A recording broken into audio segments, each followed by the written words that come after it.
Okay, up and running. Welcome everybody, anybody who's online,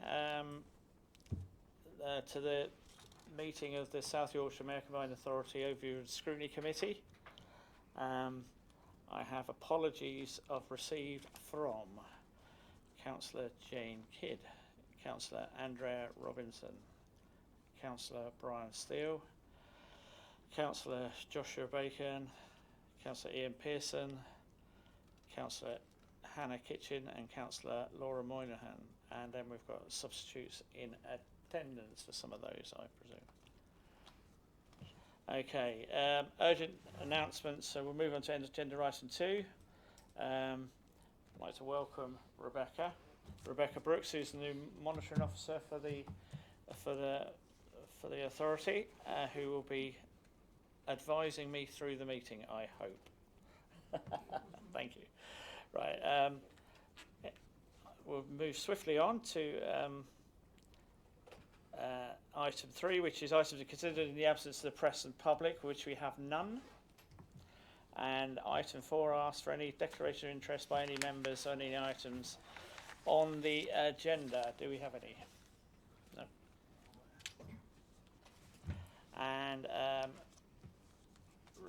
reports, item 5, moving on to reports from and questions by members. We have none, and this time we have no questions on item 6 from members of the public. Right, we've got the minutes of the meeting, item 7, minutes of the meeting held on the 25th of July, and the action log. Are members content with the minutes, an accurate record of the meeting? Yes, move on. Thank you very much. Have we got any updates to? Just as written in your papers, but if there are any queries or questions, we could take those forward. Yep. Okay. No questions or any specific actions at all on this one. And now we're going to move on to the review of the forward plan of key decisions, which is item 8. And it's in the agenda pack, just have to, we've moved so fast through the meeting, I've got to find it. Here somewhere.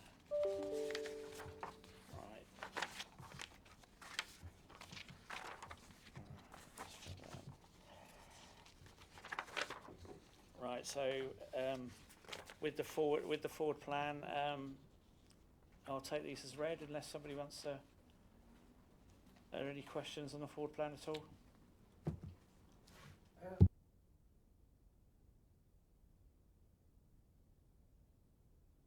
All right. Thank you. Councillor David Nevitt from Doncaster. I'm one of the substitute members.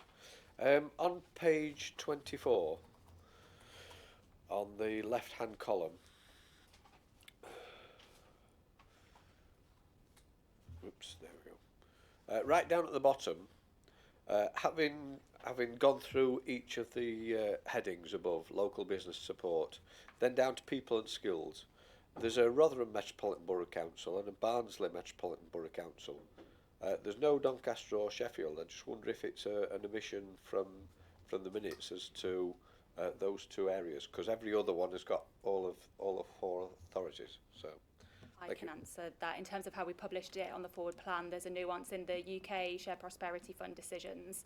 Lots of them were being made in quick succession, and the figures that are reflected, my understanding from what's been passed on, is kind of what we were expecting still to come from those schemes. Those are the kind of remaining pots. So all of the numbers sort of cover everything we are. It's not an omission. Those are the sort of pots that we're expecting that can be drawn from. I know that there's colleagues around the room who know better than me, but.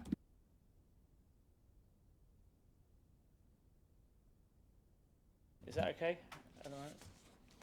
Yeah, I mean, things missing from Sheffield and Doncaster, 2 most important parts of the.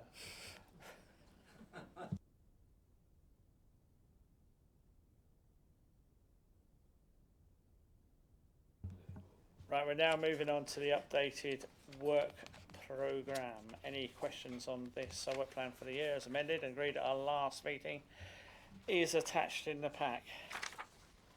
Any questions for that, for anybody?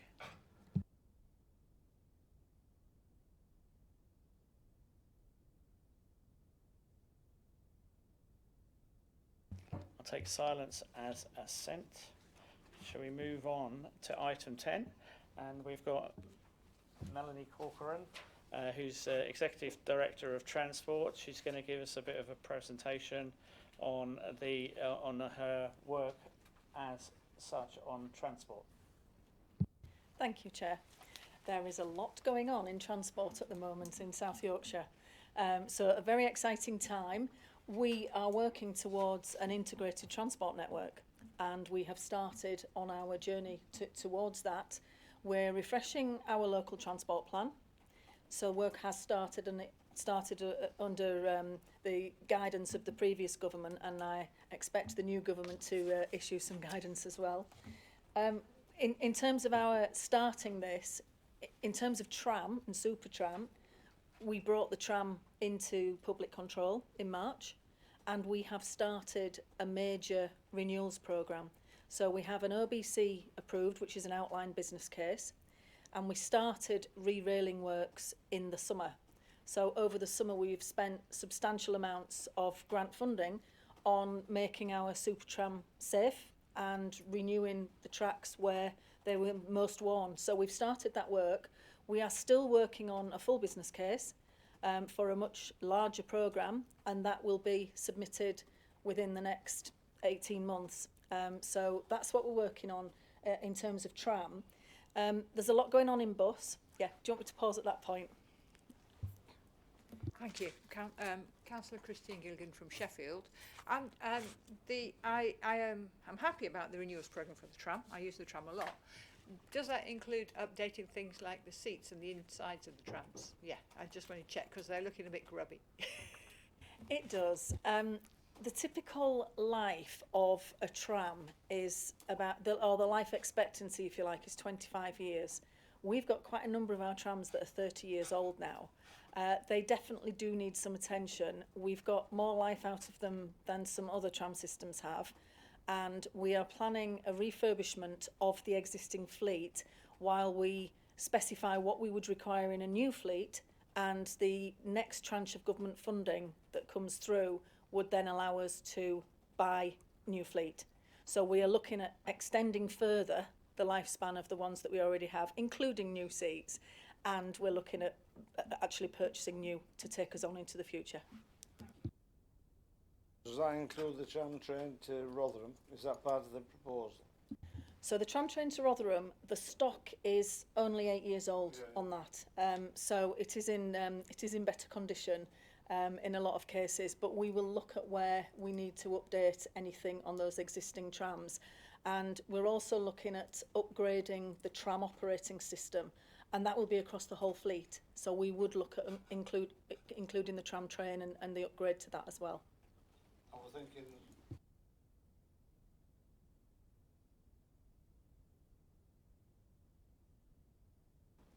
issues around crossings and other things. Is that all being sorted now? Yeah, as far as I'm aware, we'll obviously be working with Network Rail because we don't own that infrastructure, but we get use of that infrastructure, whereas the rest of the super tram network, we own the infrastructure. So we'll be working with Network Rail to make sure that we've got the safety standards that we require. Thank you. Can I ask about the integrated strategy? Because my view of integration is that I get on my bike in the morning, I'll cycle down to the tram, put the bike on the tram, get it out, and then get off the other end and be able to cycle away to my place of work. Is that what part of the plan is, and how is that going to? Because if you're going to refurbish the trams in Sheffield, then the refurbishment has to necessarily involve that making sure that bikes are not only able to get on the trams but are welcome and have designated spaces. From what I see elsewhere, is this part of the plan if you are looking at upgrading the fleet? Is this going to be part of the integrated strategy? It's a very good point. We are looking at a pilot to bring cycles onto the tram, and we're also looking at a pilot to look at dogs on the tram as well. So we need to develop a policy position, and then we need to set out the parameters of the pilot. But we are looking to do that within the next 6 months. So we are very aware that people would like us to trial bikes on trams, and that is something that we're looking at. Because it's not just by, I'm glad you mentioned pets, because one of the things is as part of an integrated strategy, then if you're coming from the centre of any of our, of Doncaster, Rotherham, Barnsley or Sheffield or whatever, and you want to have a day out and you want to use public transport as a day out to get either to Peak District or somewhere else, then you want to be able to feel that you can get your pet onto the bus or the tram or whatever to go to wherever you want to, because obviously, if I was going out to, going down to say Rotherham Parkgate and then getting onto the Tinsley flight or whatever down there to go up by from there, then one of the things would be, can I take my pet? How far can I get with my pet? Because one of the things when you said about a pilot about bikes, well, the thing is, there's nothing been more irritating to me over my life is getting on one train with a bike and then finding that the train I want to get back, I can't get on the bike, I can't put my bike on the train. So, how would a pilot operate? How are you looking at a pilot operating on for that sort of thing? Yeah, we'd have to be quite tight on that. So we need the policy statement first. So we need a policy position first, and then we'll look at what are the parameters of the pilot, and when are we talking about? Because in rush hour and in peak demands, it would actually be quite difficult to get bikes on. Certainly some of the trams that I've been on have been very, very busy. So we'd have to look at what times would that be and how would it work, and would you have to book ahead like you do on a train? So we'd have to look at that, and we're also looking at other policy positions of other tram operators as well. Chair, if I could just add briefly to Melanie's points. Greater Manchester have just concluded a pilot for carriage of cycles on board.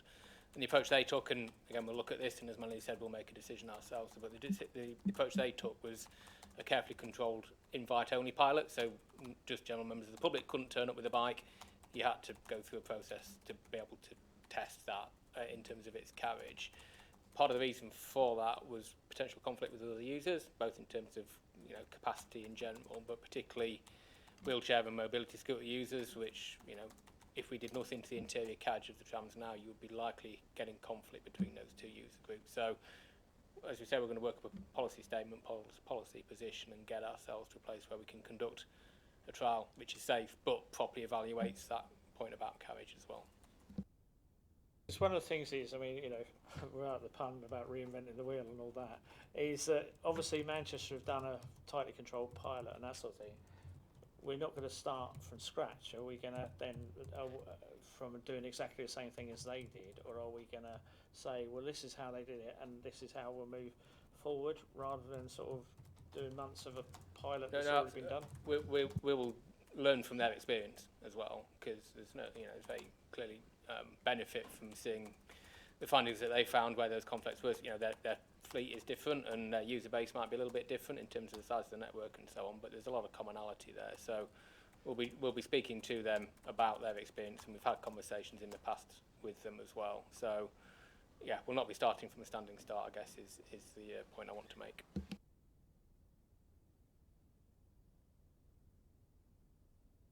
In terms, you mentioned pets on trams. I know Manchester didn't allow dogs on, or they didn't when I tried a few years ago with my pets. And I'm wondering what networks do allow pets on, and what experience have other networks got with pets. I went on a rally, went on a marching rally and drove to the outskirts and thought, oh, we'll get on, but no. So, but my bus pass worked there, so that's a good. Yeah, as part of our research and setting it up, we will look at where other places have done this. So I can come back to you at what we find in terms of where we've looked, but at the moment we're just saying we'll look at other systems. All I'm saying is build it in. Manchester, and I'm a critic of Manchester. Okay, so just in terms of bus, it's great having the tram back in public control, but actually if we are going to integrate different forms of transport, then we'd like to look at where we can control the buses as well, and how we could plan the network to an optimal level. And at the moment, obviously we operate in a deregulated system. We've got the bus service improvement programme where originally this was set up to enhance the network. And actually what we found in South Yorkshire, we've got a relatively small allocation nationally, and we are propping up the network. We are supporting evening and weekend services, and we're not really in a position with the funding that we've got to enhance the service. Our tendered services budget is fully committed, and you know, we are currently lobbying the new government to ensure that they can see how important it is to us that we have that funding for our bus services. The government are also reviewing their £2 fare cap, which at the moment runs out at the 31st of December. So obviously there's implications on fares as well. And we're looking at franchising and options there. Now, I'm not going to steal Matt and Tim's thunder, because I know we've got bus reform and fares on the agenda as well. But there's a lot riding on, you know, the allocation that we're given to support our network. And at the moment, we're not expanding that. We're literally just supporting what we already have and making sure that wherever possible, we can minimise any cuts that are proposed by commercial operators. Are you getting any steer from the government at all? I mean, obviously, they've got a budget, they're not going to say anything. But the two options I thought were, three options, which is let the money run out on the 31st December. Number two is to continue with a variation of the fare cap. And number three is to give you a block grant equivalent to what the fare cap would have been to do what you wish. Have you got any steer with that, potentially? The only steer thus far is that it's unlikely to be the latter. That it is probably ruled out. But you know, we're working with civil servants who have said the announcement will be made at the end of October, so we're waiting to hear. Chair, there was mention of a more targeted scheme at one point, which was to look to focus on kind of, you know, rural and particularly rural areas, which, you know, by their very nature tend to have longer routes and therefore higher bus fares that sit behind the current fare cap in terms of the shadow fare. That appears to have fallen away in terms of the level of interest and support, possibly and potentially not least because it would just be really complicated to administer and manage as a scheme, as opposed to a universal scheme that exists at the moment. And as to Melanie's point, we're hearing that there may be something, but there may not be. The operators are kind of making a bit of a noise that they expect that there might be a cap extension, but an increase in the rate of the cap, so to take it up to £2.50, for example. That may be their attempt at just positioning continued funding that goes straight to them. I don't know, but you know, we will have to wait to the autumn budget statement and see what comes out of that process. So at least 31st October, it's better than the previous government where it would just end without any, you know, you might get an announcement a couple of days before. So at least there'll be a little bit of certainty one way or the other, hopefully. It'll allow us to do some planning in that time frame, yeah. Okay, and then in terms of train and rail, obviously we want to see better connectivity both within South Yorkshire and further afield. So we are working with train operators to influence timetable changes. We're working with TfN, Transport for the North, to hold operators to account. And we are lobbying for, you know, improved rail facilities and infrastructure. So at the moment we've got funding for the development of business cases for things like, you know, Rotherham Mainline Station, and those schemes are progressing in development, but we don't have any further funding at this stage for the delivery of those schemes. So we are continuing to make, you know, strong business cases and influence where we can, but it often takes much longer to influence rail. And also we're waiting to see how the latest devolution talks continue to develop, because there are suggestions that the government would like to look at more rail devolution, and obviously the relationship that we have with Great British Railways will be very important in that as well. Thank you. I'm Councillor Cameron McKiernan, the substitute for Rotherham. My question is, are you talking to the other mayors, because East Midlands now has a new mayor, and when you're talking about connectivity to other places, are you also talking with the mayoral authorities across the country regarding trains and their network connectivity, because I see West Midlands and Manchester extending HS2, for example. I'd quite like to see better connectivity between Manchester and Sheffield, for example. I'm just wondering how that works. Yes, we are having discussions with other MCAs, and collectively we have a strong voice in that respect.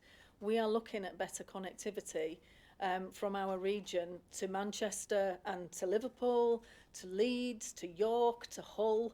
We need better connectivity across the north, and we need more frequency with some of our services to London as well. So we are looking at all of that and working with our neighbouring mayoral combined authorities. Yeah. Thank you. I think Councillor McKinnon asked half of my question. But on that track, it's really good to improve the number of trains and make them nicer and improve the timetables. Are we struggling for capacity on the rails though? With HS2 going and the money promised, do we need more lines building? I mean, I know that's not in our control, but is that part of what we need to influence? We are really struggling with capacity in our stations, and Sheffield is almost at capacity. My understanding is there's 1 train per hour slot that's free. We have to do more to resolve that capacity issue, and more tracks are only going to then come to the bottleneck of not being able to get into stations and be waiting outside. So we really do need to crack the capacity in our stations. Leeds is already over capacity. We want a better connection between Leeds and Sheffield, but if both of those stations, those main stations, are at or over capacity, there needs to be some innovative solutions for how we can do that. And that's going to cost. There's going to have to be investment in infrastructure for us to do that. And by having some alternatives where services could go instead and then connect up with other services so that you do get this integrated system. We need schemes like Rotherham Main Line, or investigation into reopening Sheffield Victoria. We need all of those things to be considered, because we are almost at capacity. I didn't say who I were. Mixed over Barnsley. Coincidentally, I've travelled on train today, and there were 2 people I was sharing a 4 table with who were travelling to Heathrow. And frustration for Barnsley is connectivity to Doncaster, because they were limited in terms of their opportunities, and train were delayed, and potentially they were going to miss train. They were trotting. Last time I saw them, they were running with the cases to get train. But if they get to Doncaster, they've got more selection. And I used to work in Rotherham. I used to go to work sometimes on train from Barnsley via Meadowhall to Rotherham. And I once made a mistake of not checking well, and it went past Rotherham, because not all trains go into Rotherham. And I ended up at Doncaster, and then it broke down. But that's another story. But I think when we talk about connectivity, from Barnsley to Doncaster is really important in terms of train. It is. It's not just to other parts of the country. It is within South Yorkshire as well. Yeah. I'd just like to say, because it is capacity, because I mean, on a Saturday afternoon, I was travelling to Manchester and not being able to get on the train that we'd booked because it was full. And it wasn't just me, there was a whole raft of people who couldn't get on the train they had booked. And then, and another recent one coming back from London. Every time I come back from London to Sheffield, I sit outside the station. You're on time until you get to somewhere down the tracks, down Sheep Valley, wherever we are outside, and that's the thing. So, but the question I want to ask is, when you're saying you're building up the business case, because obviously one of the things we need to be, and I've said this before, is to be a bit more fleet-footed so we can pull things off the shelf at the moment that money becomes available. Is that what the plan is? So that we've got stuff like the Barnsley extension of this platform, because obviously that will allow mainline trains to go stop at Barnsley. There are things like that. Are we going to have those to pull them off to say money's available, we've got the scheme? Yeah, we've got a number of schemes where we are developing the pipeline, and we are doing some strategic outline business case work or some outline business case work. It is the difficulty of finding the funding, but if we can find the funding for the initial business case, then you can make the case for further funding, and that's the position that we've taken wherever we could, but it is dependent upon funding.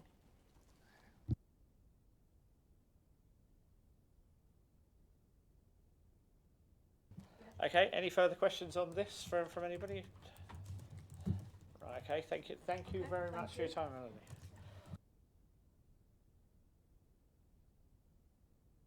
On the agenda, which is bus reform, and I'd like to welcome Matt Goggins, the Director of Bus Reform, and I presume you're here as well, Tim, for to give some help and advice. No more support whatsoever for this. Okay, just checking. No, I'm doing the CT, community transport, next item. Okay. Okay, thank you for the welcome. So yeah, the report concerns bus reform, which was one of the specific things that Melanie mentioned in the previous item. I think the report in your pack is fairly self-explanatory, but I'll just take you through the key points, if I may. So, reforming the bus system is a key priority for the Mayor and for the Combined Authority. As Melanie mentioned, we have the powers to franchise the bus network, and over the last 2 years we've undertaken a formal assessment process towards that. So it's an assessment of options which include franchising and partnership options. You may hear them referred to as enhanced partnerships. So the legislation, the Bus Services Act legislation, sets out the process for doing that. We've been following that process for the past 2 years. We completed a draft assessment earlier this year, and the MCA board at that point took the decision to move to the next stage of the process, which was an independent review of that assessment. You may also hear it called an audit, but it's effectively an independent review of that process. So in terms of that independent review, it's been ongoing since the CA decision earlier this year. It's an independent exercise which is needed to determine whether the information used in the assessment is of sufficient quality, whether the analysis of that information is of sufficient quality, and whether we had due regard to the government guidance when we were carrying out that assessment. So the independent review is there to kind of provide a stress test, if you like, against each of those things. We intend to report the outcome of that assessment, that independent assessment, at the next MCA board, which is on the 8th of October. If and when the MCA board consider that the outcome of that independent review, if it wishes to continue with the assessment process, then the next stage would be to carry out a consultation. So we'd need to consult widely on the proposals with statutory consultees. We'd need to produce and publish materials as part of the consultation, and that would include at that point the assessment and also the audit report, which would then be made available to anybody who wanted to see it. It's only once that assessment has happened and that the Mayor's had an opportunity as the decision maker around bus franchising to consider the responses that have been received through that process, only then can a decision on whether to franchise the bus system or not be taken. So that outlines the kind of the key points that I wanted to make on the report, but very happy to take any questions the committee may have. Thank you.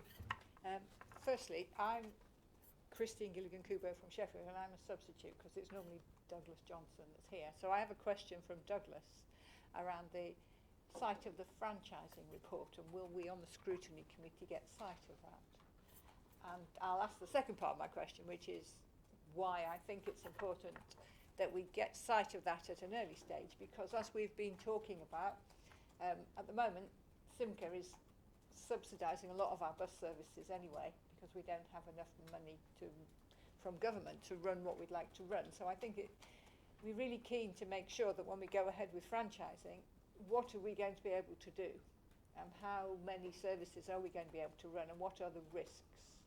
You know, the financial risks and things. So I think we would like to have an oversight of that at some point sooner rather than later, I think. Thank you.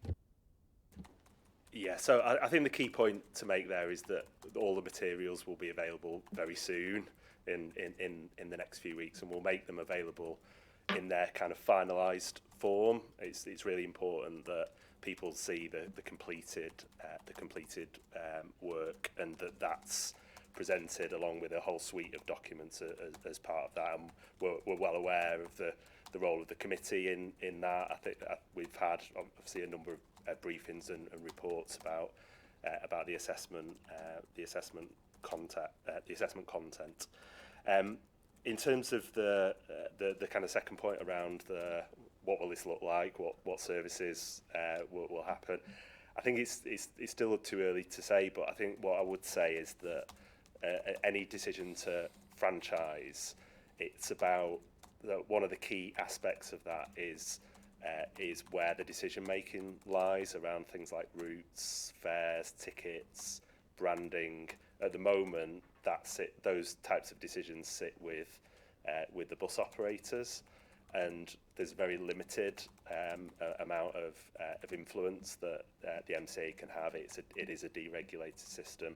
Those operators operate within a kind of a commercial framework. So one of the things that, if a decision in the future is taken to franchise, one of the things that would do is change where those decisions are made. So it's not necessarily about now saying that this service is going to run or that service is going to run. It's about having the decision making and then having a process to be able to execute those decisions. Sorry. Yeah, I'm fine with that. I understand that. I just think underlying all this, the big question is, the passengers in South Yorkshire won't really care about the branding if there are less buses. You know, that's the nub of it, isn't it? So that's really what I personally want reassurance is. You know, it's great to have the branding and the decision making, but it's actually what level of service will we be able to offer. I mean, which routes, I think obviously that will be left, but it's the overall level of service. I think we want some guarantees that we're going to not lose some service. Yeah, and I would say that's the whole point really of why you would do an exercise like this. As Melanie outlined the kind of the transport vision that we have here, and the big ambition that we have for transport. What we're doing here is what's the right mechanism for delivering that through bus services, and that's the work that's been ongoing. But it's in the context of we want a better transport system, we want a better bus system as part of that. Thank you, Karen. And then Hi. My question is on the consultation part. What's the time frame for that? Because I seem to remember somewhere in the back of my head that it's going to be pretty much close to the minimum we have to do in terms of time frame. So I just want to clarify what is the time frame. And it says we have to consult businesses that are not bus operators. I'm just wondering which businesses and how do you intend to do that?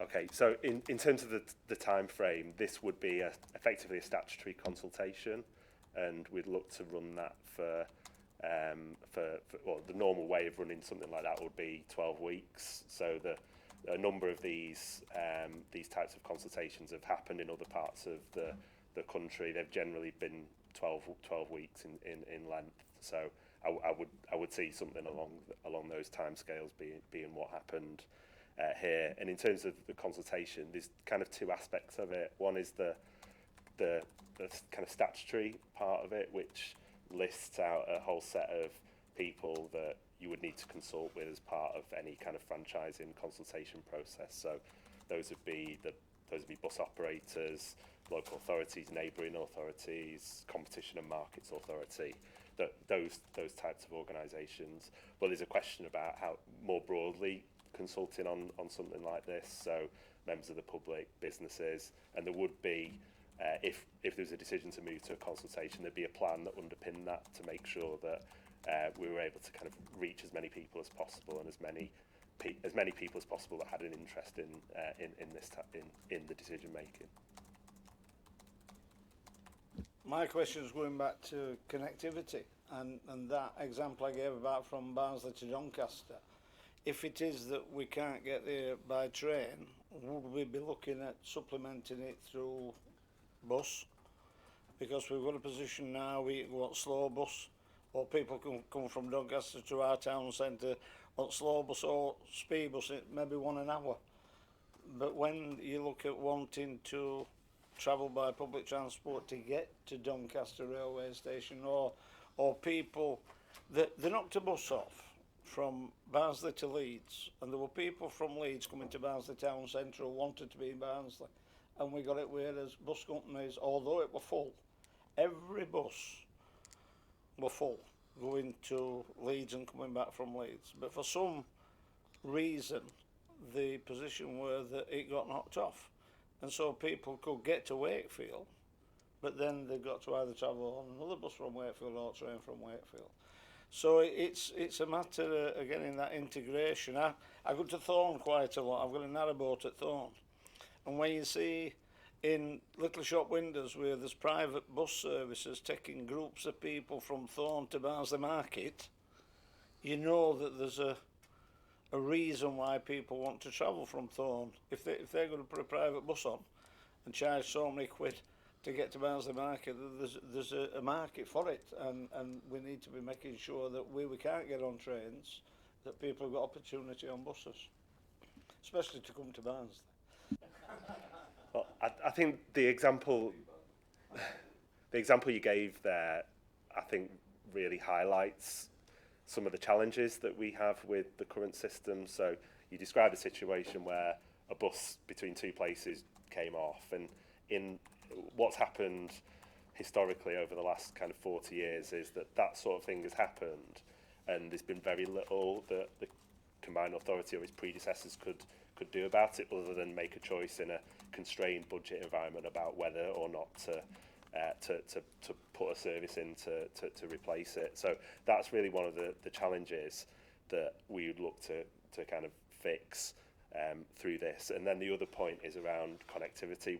We know that there's a connectivity problem in the region, but we need to improve connectivity between cities, towns, and in between communities as well. That's got to be a priority of this, and it may be that a train's the right answer, maybe a tram's the right answer, maybe a bus is the right answer, but having or taking a greater stake in the network, which this would do, would allow for that decision to be taken much more in the round, rather than at the moment where you've got different modes that are effectively competing with each other. It changes the nature of how those types of decisions could be made in future.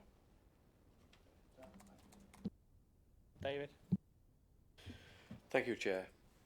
You note in the what does it mean for business, people and places, that there's been a cycle of decline, whereas we have noticed that there's been longer times between buses from when we used to have a bus every 10 minutes.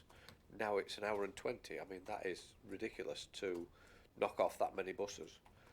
We know there's financial constraints, but when you put less buses on, then less people get on them because they're not going to be sure about when they're going to get back.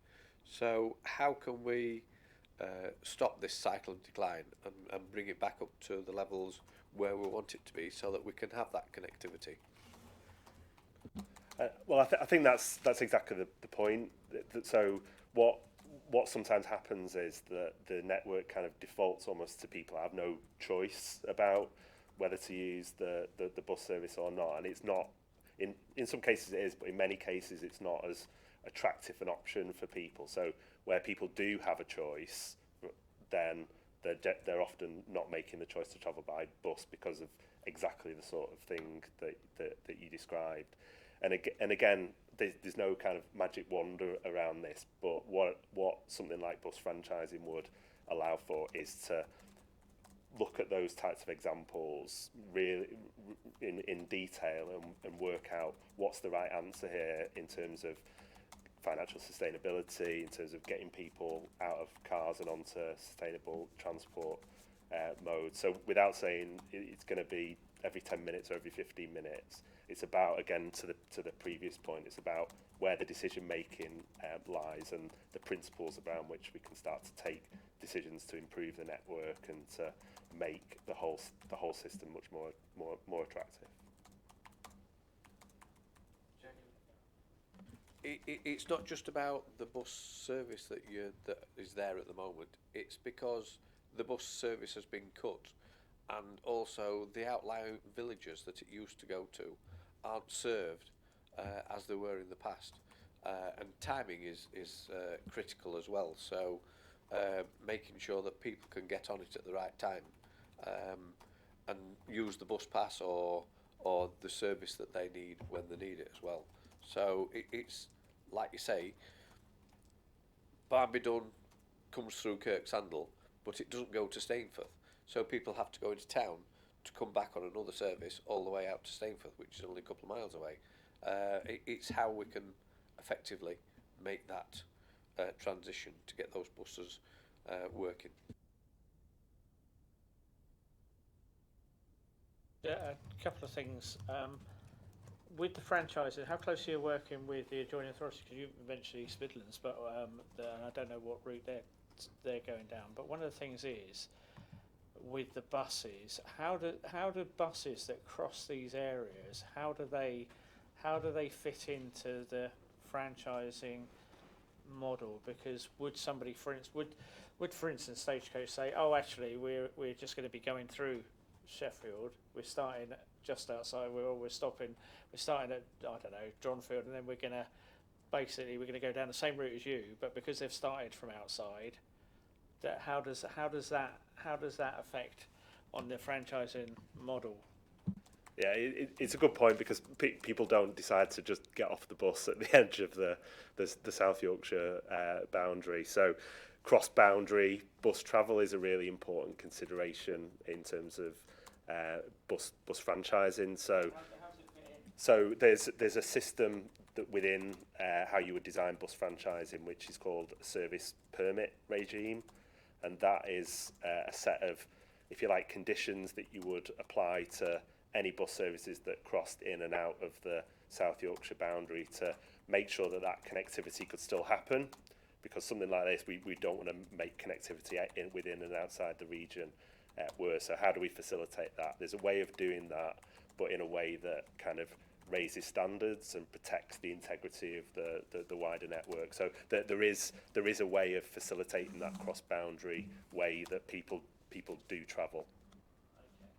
The other thing I say is, because with your consultation, and in Sheffield we've got local area committees, which would be the obvious places to have as one of their meetings during this consultation period, for that consultation to happen with local communities across Sheffield. And I'm sure in other places there are not just the parishes and others but it's letting them know it's going to be happening in advance notice, because so that it doesn't. We've got a consultation, but we've just had our meeting, and we're going to have our next meeting isn't until after consultation's ended. And how are you going to address that situation? Because one of the things that is vital for this is that the consultation does happen to as many people as possible across the region.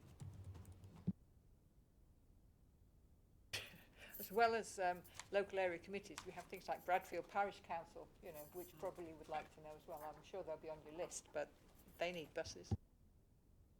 Okay, I think your insight on that sort of thing is going to be really important to the consultation process. Just to reassure you, we are in the planning of this. We're working with your officers on who are the right people to potentially be speaking to around this. What are the right groups? But we won't get everything right, so we're really happy to get kind of feedback on how we might best plan that. Well, in terms of Barnsley, we've got an area council and a ward alliance model where we've devolved some funding, small pots of money, down to ward level. So if there's any consultation in Barnsley area, it'd be ideal to go through area council and ward alliance model, because community groups and organisations are involved and embedded into every community, and they've got a voice. And they can then get out to their wards to ensure that they expand that consultation. That'd be great. Thank you.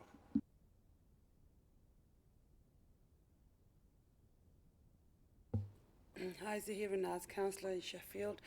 In terms of consultation, will you be doing face-to-face consultation, or is it just going to be digital? I'm just really conscious about Many people in my community who are very digitally excluded, they won't go online and fill a consultation form. So I'm just wondering, is there any plans to have face-to-face consultations?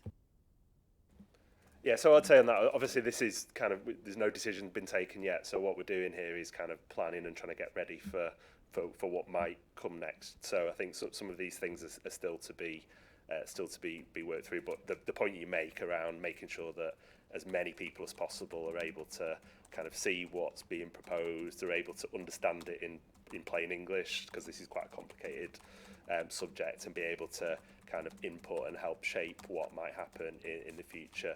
And a lot of people will want to respond to something like this digitally, but you're quite right, a lot of people won't be able to, and we need to make sure that we provide as many options for people to engage with this and to respond as possible.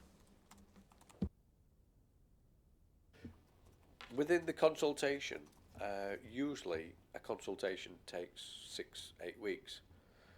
How long are you proposing to do the consultation for? Because if you come with a consultation to a parish council, their next meeting will be 4 weeks hence or whatever, and then to get the information out to the parishioners, and then your consultation's finished. So how long can you make it rather than just a short one? So again, some of the detail on this is still to be finalised, but the precedent which we'd look to align with is 12-week consultation for bus reform.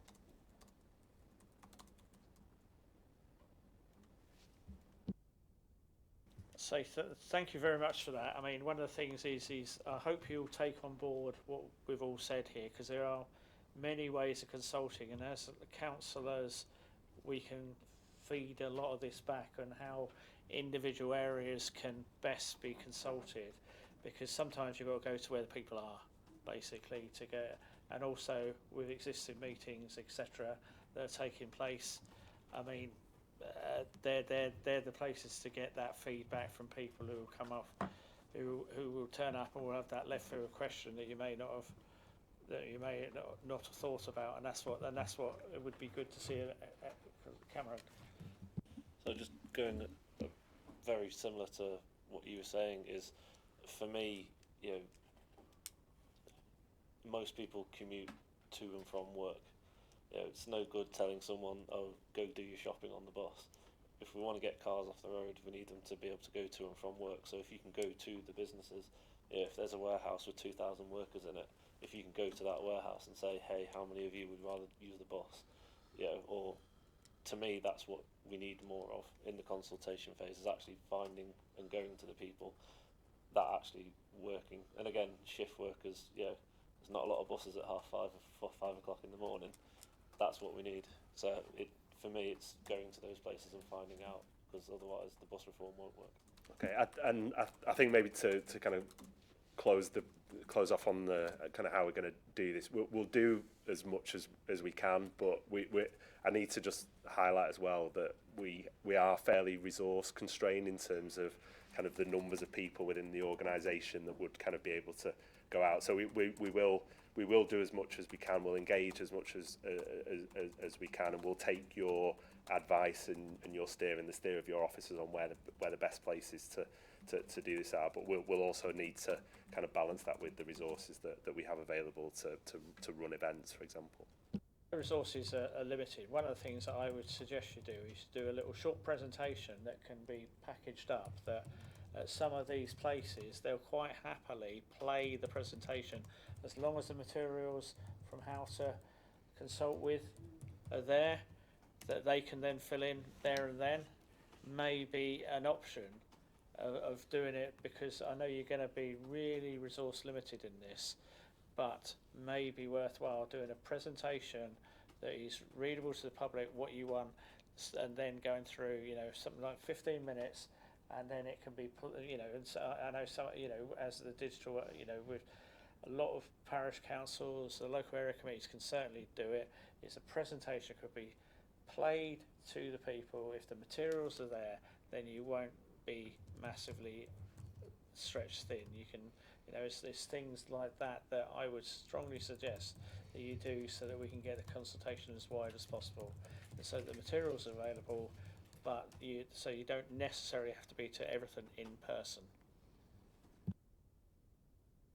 I used to be a community development worker in Rotherham, working with town and parish councils and community groups and organisations, and we've got organisations who support people with disabilities, different organisations, and that approach is exactly right, because what you'll be doing with that small package, other people will be doing the work and you'll be getting the results.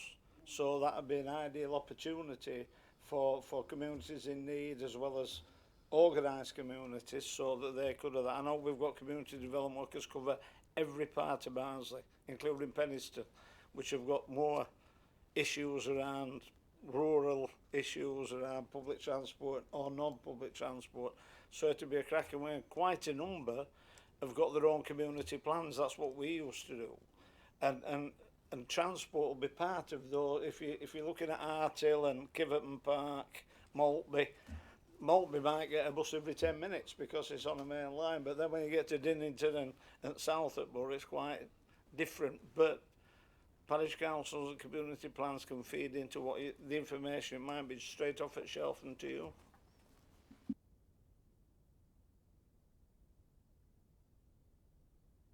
Thank you for that. That's been most informative. I hope you do take on board what we've said here, because we, we all want this to work. We want our buses to be better across South Yorkshire. We want the connectivity to be better, and we want it to be more responsive to people. And we're willing you to, we're willing you on for this, and that's what we want. We want to be able to have a certainty of catching a bus at a reasonable price and at a reasonable time, so that we can get people off the roads and get people moving. Thank you very much.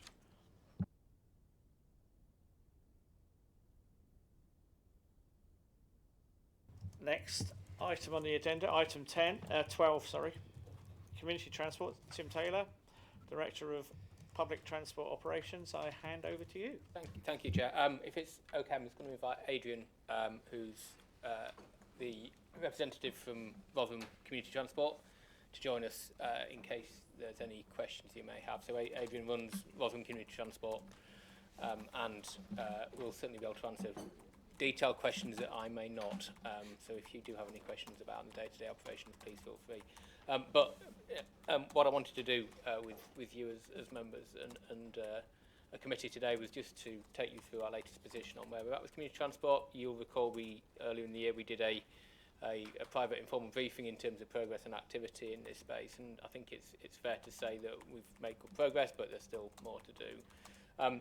But just by a bit of a way of a reminder, we have community transport services that operate across the whole of South Yorkshire. We have 4 separate transport organisations that provide that for us, and the combined authority makes a grant allocation of just over £1.65 million per year to help facilitate and operate those services. The nature of those services, as I'm sure you're hopefully aware, is to very much provide connectivity for people who don't otherwise have access to the general bus network, and in particular may have issues in accessing the general network either through mobility, age, disability, or for any other reason for that matter. So that provides different types of services, but very much kind of point to point. So dial-a-ride services, a bit like a private taxi, you take you from point to point, but also shopper bus and group travel arrangements as well. So kind of made to one destination, a weekly trip to the supermarket, those kinds of things. Those passengers pay a subsidised fare, so we provide through our grant allocation a degree of subsidy to offset what would otherwise be a wholly commercial fare. And whilst it isn't free for an elderly or disabled passenger, it's clearly a lot cheaper than they might otherwise pay were they going and booking a private hire vehicle or taxi for that equivalent or similar trip. As part of the process of providing that grant, we also require the community transport organisations to provide us with a business plan on a yearly basis, just to make sure we understand their opportunities, challenges, financial envelope in which they operate, and their kind of ambition for the year ahead. So kind of bearing that in mind, I think it is fair to say that, as I said, we've made good progress in terms of recent improvements in this service area. Not least that we've added a level of oversight and frequency to our meetings with community transport organisations. So we have formal quarterly performance reviews with them now, which goes through their challenges, their finance base, their different passenger numbers against where they forecast they might be on a service by service type, but also to start to talk about some of their longer term challenges. So that might be around things like costs for insurance, for example, or fleet renewal problems that they might be having that they're seeing coming down the line. In terms of where we find ourselves on current performance, so no great surprise, COVID had a huge impact on CT demand, and they were operating well over 200,000 services per year across all 4 areas. Our performance target for this year is around 134,000, so we're running at around about 60% of pre-COVID demand. Now, some of that demand has fallen away for a number of reasons, and again, Adrian, I'm sure, can give you a much more eloquent view as to what some of those causes are. But it's a combination of 2 factors. Firstly, obviously, a change in demand, change in behaviour and habit by the users that were using community transport before. But in amongst that also, we've had a change in the nature of the passengers that are now demanding and making use of community transport, who by their circumstances are require much greater levels of support. So whereas previously we were providing trips for 2-3 people on a bus, we're now providing trips for 1 or 2 people, and it's because they're more frequently wheelchair bound or in mobility scooters, need much greater assistance to and from their home into the vehicle and their destination as well. So it's taking longer to provide the trips for fewer people, and capacity is being reduced in terms of the amount of available space in the vehicles to accommodate people with greater need. So, from a capacity point of view, we need to think about where we take the service next. Do we want to do more of that? Do we want to try and encourage greater numbers of groups to book the service? And again, we would very much welcome your thoughts.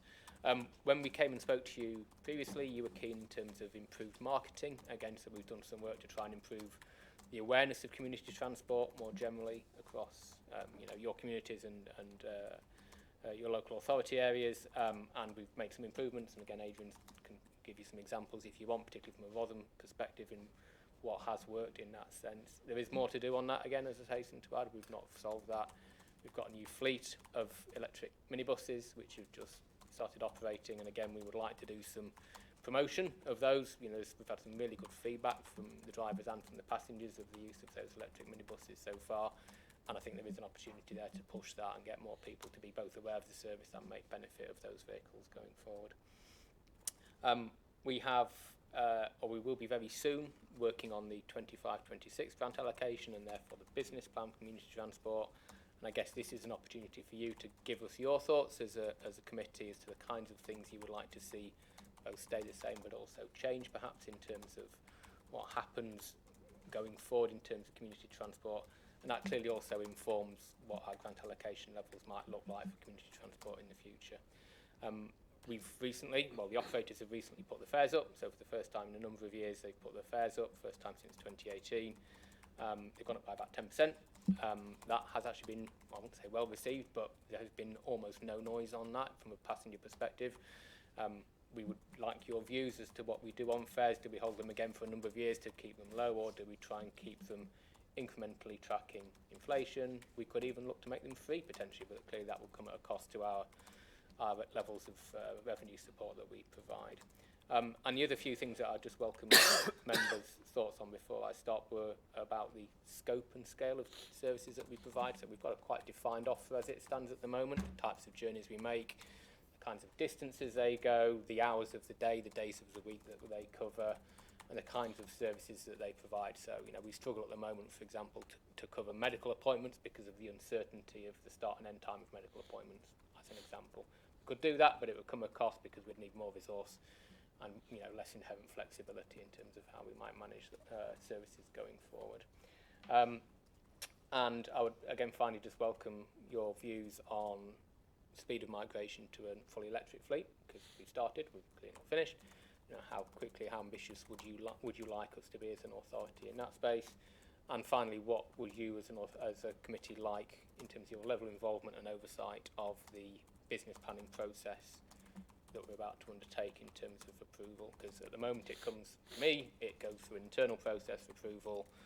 I'm perfectly happy to do that, but again, there's an opportunity for you if you are interested to have sight of early drafts of that plan for comment if you feel that's appropriate. So I'll stop there, Chair. Happy to take questions as I say, I may defer them, but I'll answer what I can.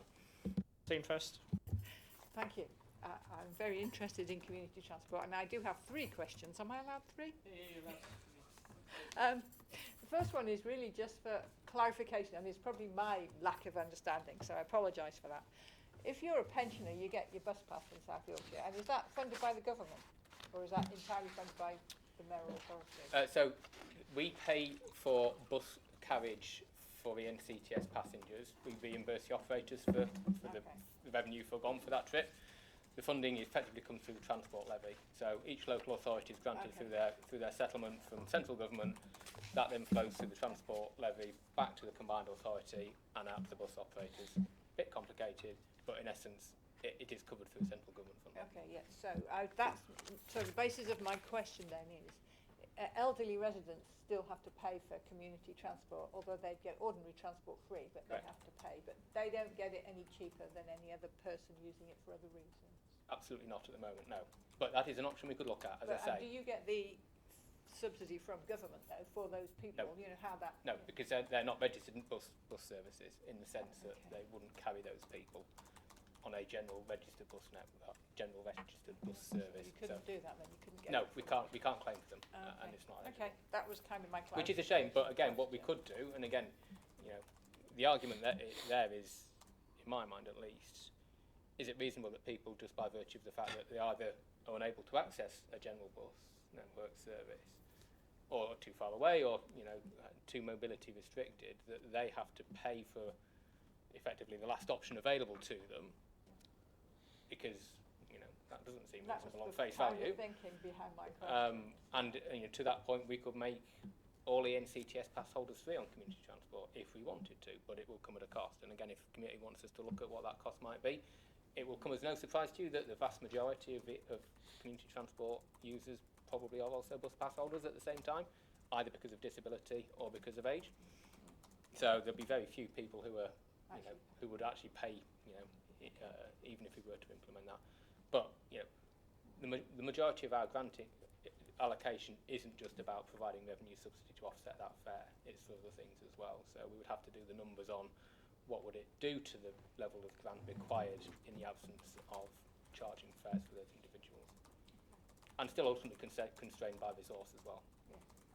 Okay. Now that's cleared that one up. All right. The second one is about the fleet and the electric fleet, and obviously, I think it's a good idea to get them all electric, but I know there's a cost to that. But have you forecasted how much you'll save? Because I know that electric buses save a lot of money, don't they, in the long term, because of fuel and maintenance and things. Is that being factored in? And are there savings to the overall operating costs when the fleet's electric?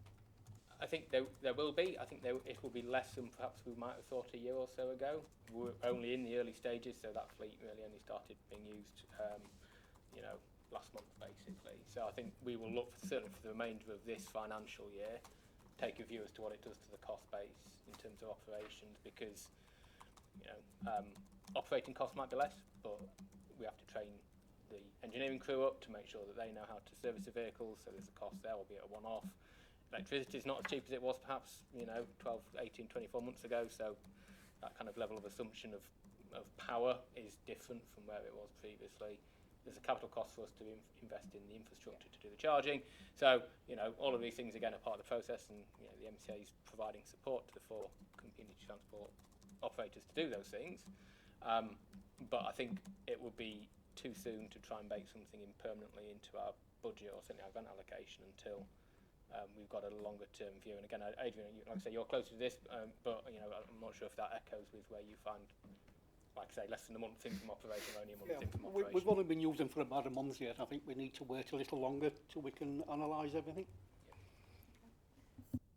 Yeah, so you had 3 questions, I think, didn't you? Yeah, 3 solar panels on your depot, so that'll help, won't it? Right, the final question was really just about, and this relates to a question Councillor Nas was saying about the communities that are accessing this. Do you look at the communities, is it predominantly white elderly people, or is it accessible to other communities that find it more difficult to access services generally, and what work is done around enabling those communities to access it? What I don't have is data in hand in terms of ethnic demographic in front of me at the moment. It is predominantly elderly, predominantly low economic income communities, inevitably by its very nature of the service it provides. If we are able, again, we maybe take an action to go and see if we can have a look at any wider demographic data that we might hold. We can only obviously capture stuff that's required for the purposes of providing the service, but again, I'm sure the operators have better insight than we do in terms of the kind of the profile of their passenger base. I think, again, linking back to the marketing question, if there is an exercise to put more effort into promoting it to communities that currently are, more disengaged with the service, then again, I think that's something that we would recommend doing. And again, perhaps that's something we build into the business plan with your support for next year as well, to make sure that we do target those communities. The only point I would add is that, again, there is a ultimate question around capacity here. So what we don't want to do is to set an expectation with passengers that this service is new and available, and we encourage it, and then they try and access it, and guess what? Actually, they struggle to make a booking because we've got a finite amount of resource available. Thank you, Zahira. Next. Thank you. Just a couple of questions. So last time we had a presentation on this, we did kind of say that we need to improve the marketing, because I felt that people, especially from diverse backgrounds, weren't really aware of the service.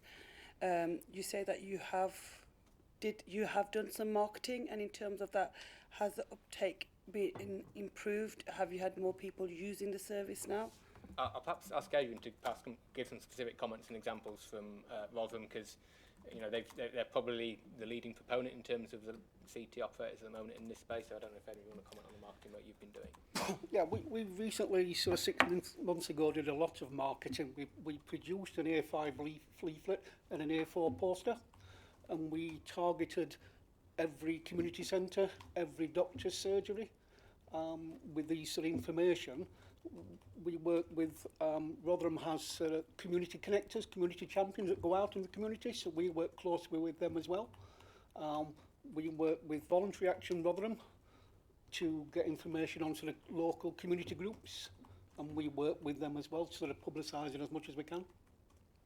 All our vehicles do carry a message saying, to hire this bus for your community group, give us a ring as well.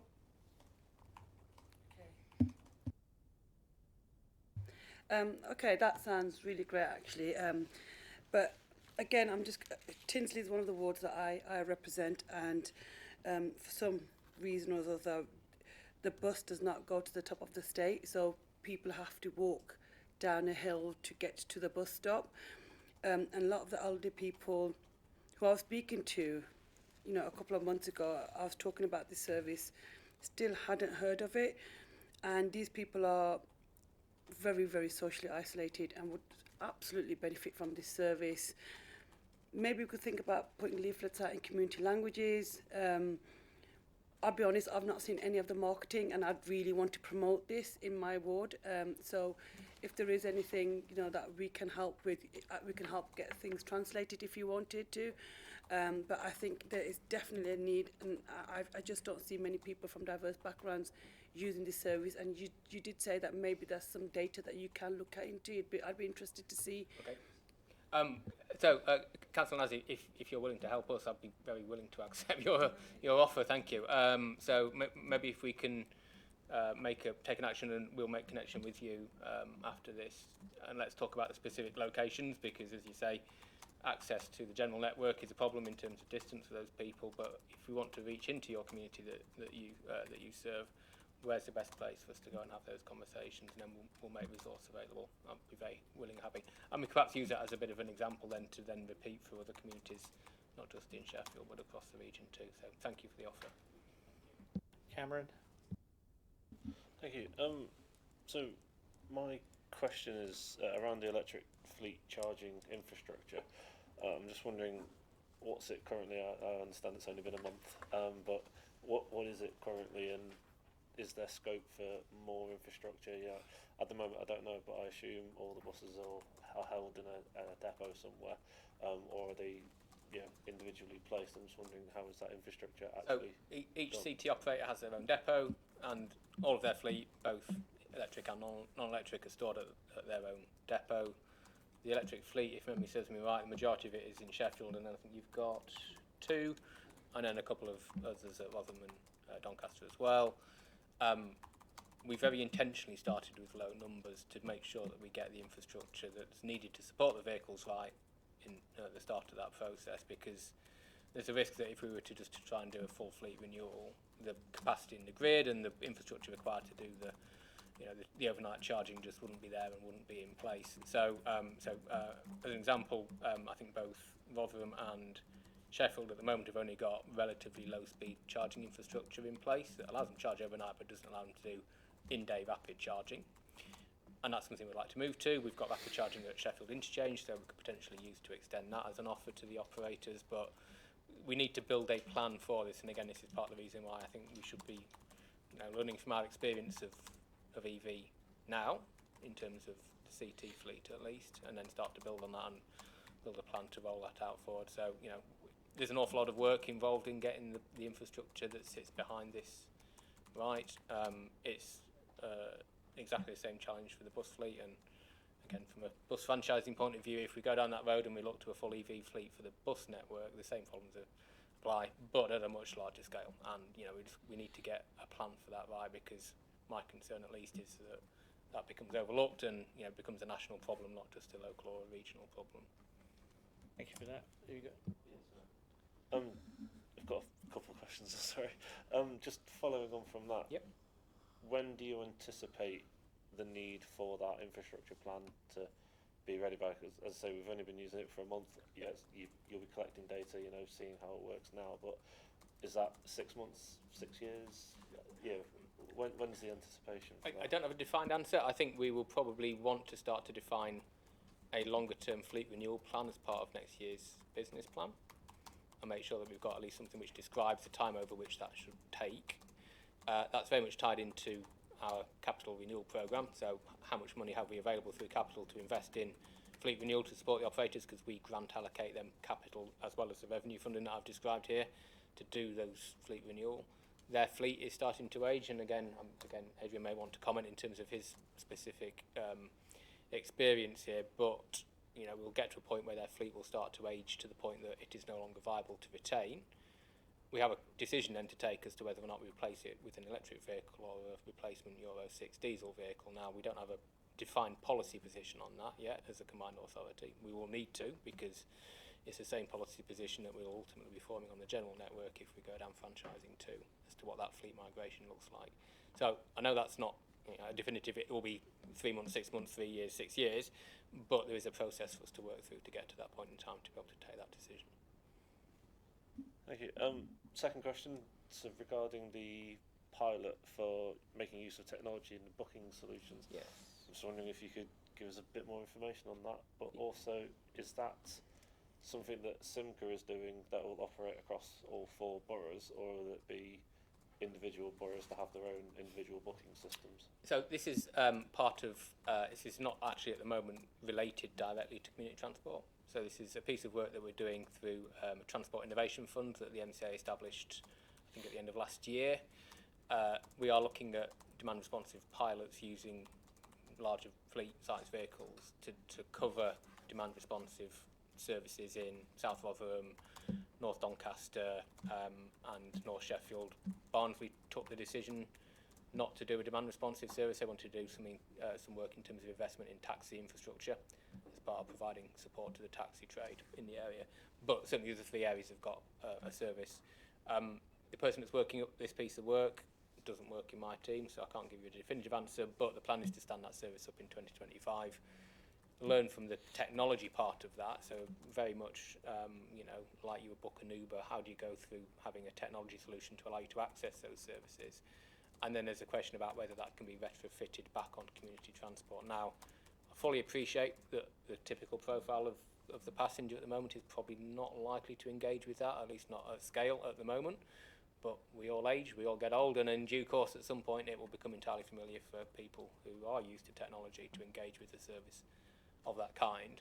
So I think it should be there to supplement and complement the existing booking arrangements. But the existing booking arrangements that we have at the moment are by telephone, in simple terms. People pick up the phone, they ask for booking, they're told when there's available space, and we book them in and give them a confirmation. So it's relatively low tech at the moment, and I think there's an opportunity to try and add a layer of technology to that offer, but not in lieu of providing the current service as it stands. I don't know if you wanted to comment in terms of kind of either about the fleet stuff or, as I say, in terms of that booking process, Adrian. Yeah, the booking process it is a computer software program where people do ring in to make the booking. The computer will then look at where the buses are and where they're going to be based on postcodes. It is fairly limited, but also with sort of updated technology, it's sort of letting people know that yes, your bus is going to be here in 10 minutes. You know, put your shoes on, put your coat on, it's on its way. It's just speeding up that boarding and alighting process, so you know, hopefully you can save 3 or 4 minutes when you get to the address and people are ready, they're actually waiting for you, rather than turning up, going to knock on the door, then waiting 5 minutes for them to get the coat on. That's one aspect. And we are finding quite a few people now that sort of can't use the telephone as well. So they sort of email us rather than use the telephone. Whereas if they could sort of book online directly, that would be another benefit as well. With regards to our fleet, yes, it is getting older. We have never been able to afford brand new buses on our own fleet, apart from what the sort of bought on our behalf. So we have to buy sort of second-hand vehicles. Relatively, the vehicles are for the 5, 6, 7 years old. The problem we have then is we're getting other people's problems. They're getting to an age where they've got rid of them, and we're taking their problems on. So vehicle replacement is difficult. The sort of second-hand bus market at the minute is almost non-existent, and especially sort of low-floor buses as well. There are very few low-floor buses, second-hand buses out there at the minute. So yes, it is a challenge to sort of replace and keep some of the older vehicles on the road as well. Sometimes they will get past their economical life. It's not worth repairing them anymore.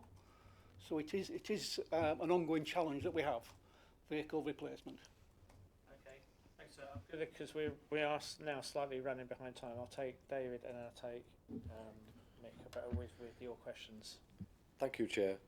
I was just wondering, the services that you offer, the dial a ride, the shopper bus and the group travel, I was just wondering what the availability of it is like, and also how well is the uptake in each particular area, so that how many buses are available in each area as well.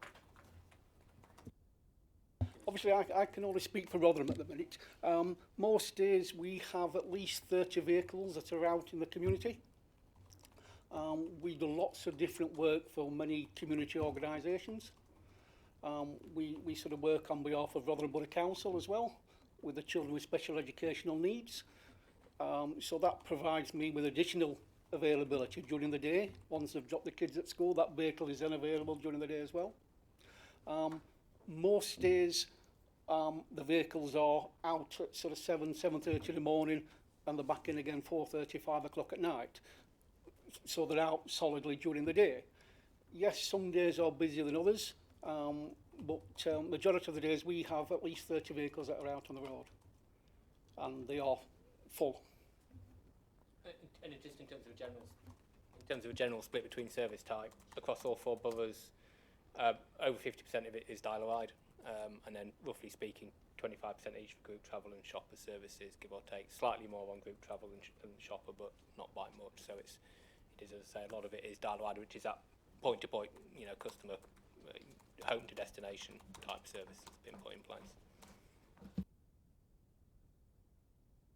That's partially answered my question. Remember, I'm new at this. I've only just taken on Chair of Scrutiny, so to presentations previously, anything like that. So my question were on the answer that you gave about Barnsley not wanting our community transport style of rides. When we talk in terms of supporting Rotherham Borough Council with their needs, we've got his own fleet in terms of schools and other things. So the offer is different in each area, but my question is, when you suggested that Barnsley had turned down, who makes those decisions? Is that the operators at Dial the Ride who makes the decisions in Barnsley? So the specifically for the Transport Innovation Fund and their use for taxi, that was a decision taken in consultation with Barnsley officers, but also their transport cabinet member. Right. Yeah. So, you know, they saw that as a higher priority than doing the other work, and that's entirely within their right to do so. Yeah. In terms of the difference of service offer, fundamentally, no. Every place has the same kind of offer. There may be subtleties of difference at a LA to local authority level, but principally the Dial of Eye group travel shopper type services are available in all. Demand looks different, so there's different levels of demand, and actually Rotherham proportionally has much greater demand for the group travel than Sheffield, for example, based on total volumes. But it's just local demographics that dictate those things. And my second question is, I know since COVID that we've had changes in terms of delivery to home from supermarkets and other organisations. If, for example, we've got a regular run to a supermarket where we've got a captive audience going to that supermarket, do we get any subsidy from the supermarket itself come back into the system? Not to my knowledge, no. I think it is looking out there. We're taking customers to their door. Yeah. Under the permit that we operate, we're not allowed to accept anything from the supermarkets. Right. It will then mean you're working on behalf of the supermarket, which is a sort of commercial activity. Unless we're writing that it's a charitable offer and it's a community charity, and there could be a model developed. We're there for a little bit.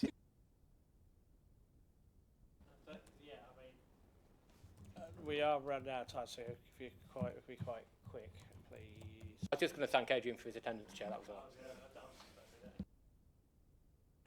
Thanks for your attendance at the meeting today, and if you can take on board, and obviously one of the things is to make sure that we continuously look at how technology can work for us, because I know Oliver at a meeting I had 2 weeks ago said that he would look at how the South Yorkshire Transport app could be integrated with some of the community transport, just to give you a bit more work.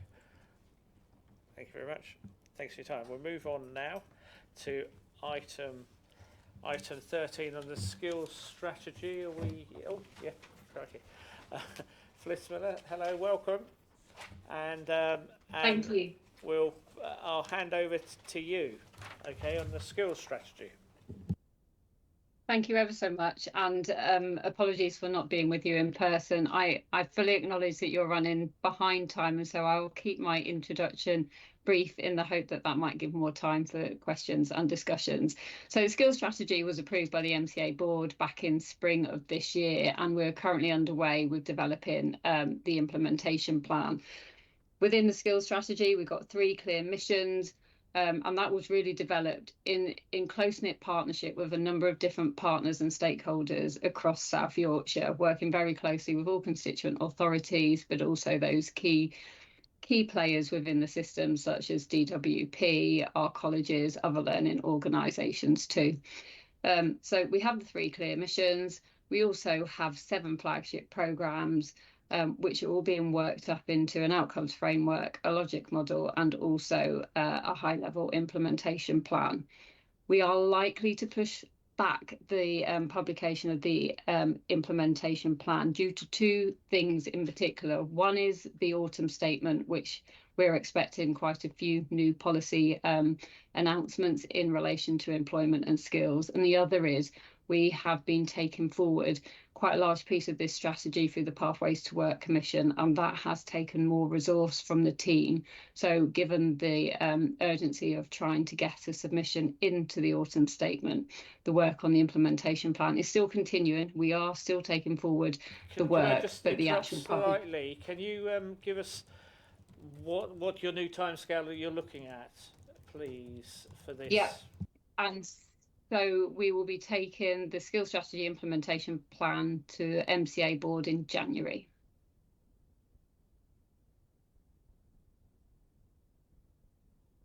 And I will stop there and take questions. Any questions on the skills strategy you'd like to ask?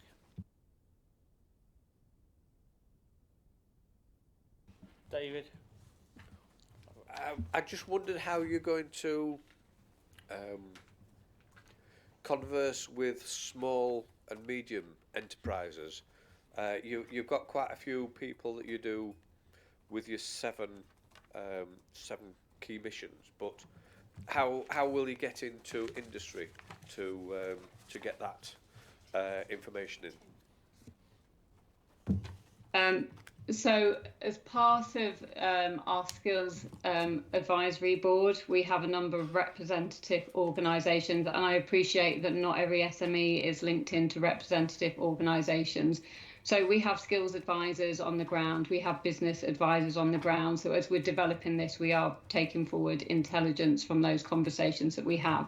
So we're trying to use as many different opportunities as we can do, working very closely with our local authority partners as well, working with the VCS. So we're trying to engage in as many different avenues as we can. In the development of the strategy as well, we held open sessions and publicised those quite widely as well, recognising that SMEs are many and very hard to reach. So yeah, doing as much as we can, but recognise there's always more to be done.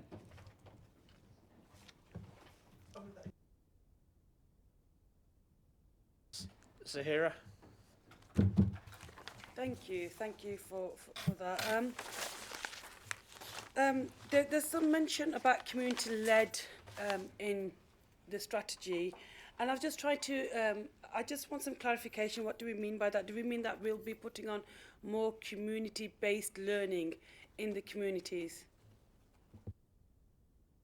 So as part of this, I guess there's a number of different things. One is to make sure that we're engaging with communities and our VCS to make sure that they are the cohort are engaged in decision making. So therefore not just being recipients of provision, but also making sure that as we're developing and designing systems, that it's not just the large providers who are informing that. So it's very much getting into the communities and understanding the needs of communities at a hyper-local level to inform what we're taking forward in our strategic commissioning. Too often in the past, I think it's favoured larger organisations, and so we're actively trying to engage in a different way going forward to make sure we meet those community needs who have the most needs.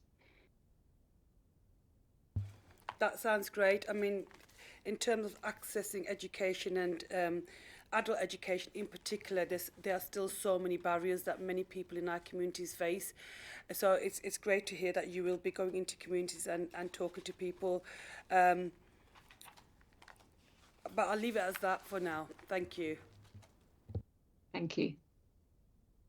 Can I ask, because one of the things you've got in here, I did see, and I was looking for it, about the boot camps. Can you explain how that will operate in terms of upskilling our workforce, potentially? How do you see that as operating?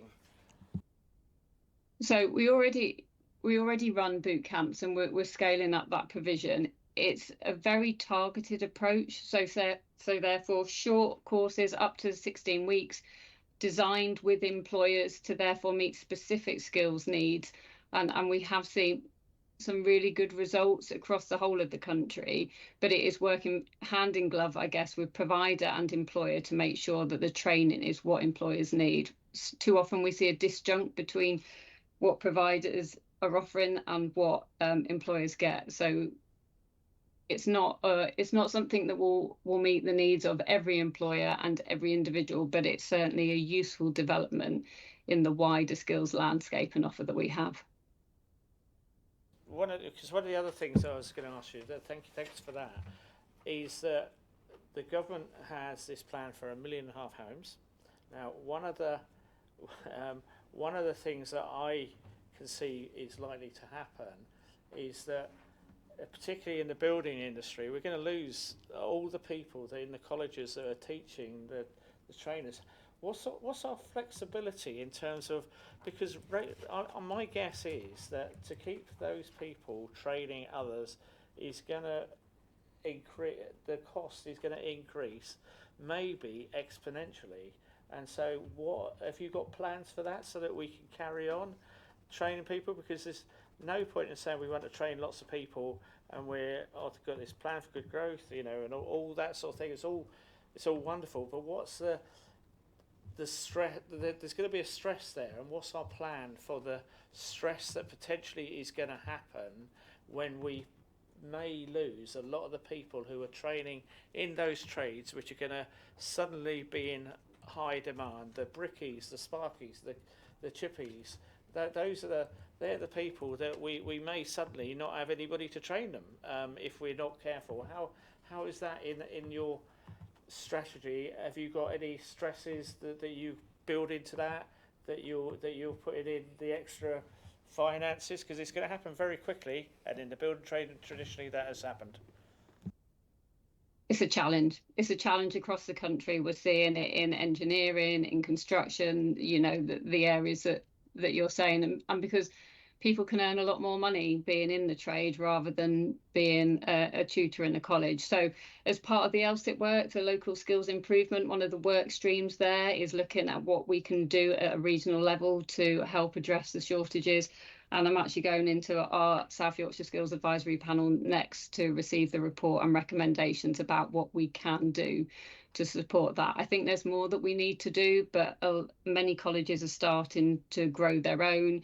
We're looking at people who are leaving the workforce early and trying to encourage them to come back into tutoring.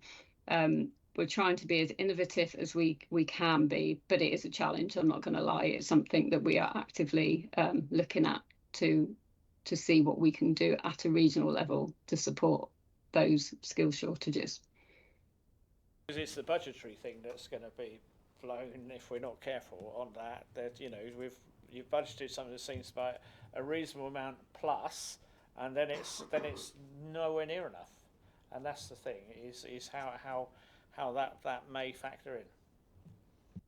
And it's also using, so one of the things that's been funded through the Local Skills Improvement Fund, sorry, they're all acronyms, I'm trying to say them out in full, is immersive classrooms and immersive technology. So therefore, how can we work together more collaboratively? So therefore, sharing of resource, but acknowledge that's a change in behaviour too. But we are trying to use a range of different options to alleviate the challenge. Thank you for that. Have we got any more questions on this? Thank you very much for your time. A very, very detailed plan. We look forward to coming back in the future with how your targets and goals are being met, and how we can assist in with suggestions for that. Thank you. Thank you for your time. Brilliant. Thank you.